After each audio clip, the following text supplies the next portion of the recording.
สบายดีไม่สู้เห็ดยังเฮ้ย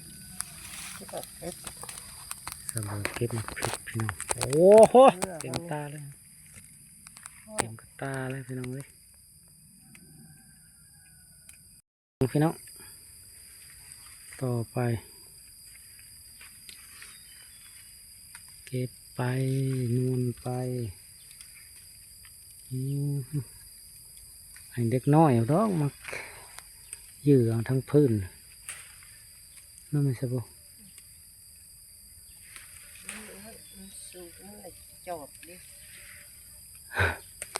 จากทางเขาเลยพี่น้องเลยคอมเมนต์มาทักทายได้การดำรงชีวิตแหละพี่น้องชีวิตจริงเสียงจริงกว่าละครแหละพี่น้องปฏิบัติภาคปฏิบัติตัวจริงให้พี่ให้น้องเบิ้งเลยนี่ใส่ขึ้นหลักค่ะโอ้น้องนี่เก็บเอามันตัดนั่นยับเข้ามานี่กับมายื้อเอานี่เมื่อจะดอกมือหมดแล้วสิเมื่อไปได้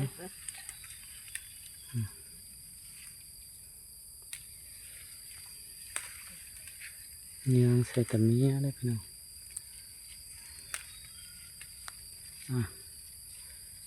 เอาไปเต็มกระตาเลยพี่น้องโอ้ยกระตาเซียนพี่น้องได้มาพริกลายกันนี่มีตลาดห้องฮับตลาดนัดโดนปลาไหลเด้อพี่น้องเด้อไปขายมักเพชรตลาดนัดโดนปลาไหล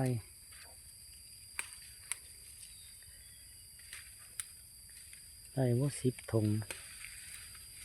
20 ถุงนะอย่างพอนะจักโลนะสบู่โลละแสนซื้อโลซื้อกิโลสิ่งน้อยนะปิดขาย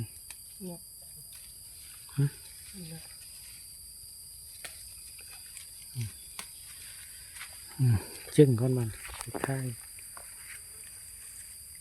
อย่าอัดก็นั่งนั่นเอาเนี่ยนะทุ่งปุ๊กแล้วไล่สักแซ่ได้พี่น้องเอ้ยลงคลิปซ้ำนี้เด้อพี่น้องเอ้ยจบคลิปก่อนฝากติดตามการดำรงชีวิตบุษรพามจัดไปให้นะก็ลาเมื่อก่อนพี่น้องไปไม่สะดวกยังบุคอยบุคอยากเป็นเขาเขาอยากเป็นเขาท่องห้องโอ้ก็ไปเดินทางกลับ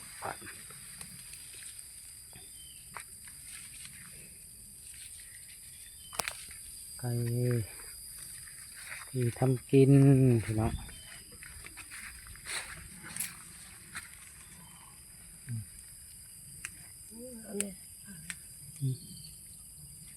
เบิดอยู่ตัวเบิดขนวยทั้งหมด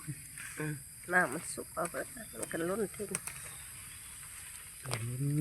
ล้นใส่พร้อมในตาหนึ่งสบายดีไม่สบายดีละไปกุ้งเดินทางมาอื่นเก็บไม้อีกมันเบิดมันเรือกระตาแล้วพี่น้องแล้วเราบ่ดำหน้านะปะน้ำเอ้ยช่วยเก็บหมักพริกหน่อยเด้อนำเราเบิ่งดอกอยู่ทุกทำแม่นี่นั่นเบิ่งทุกบ้านมันกูพี่น้อง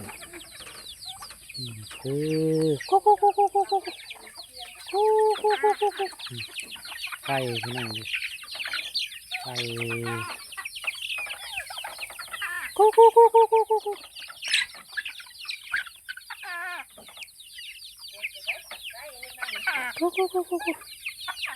ลงไล่อยู่แล้วพี่น้องเอ้ยขอบใจพบกันในคลิปต่อไป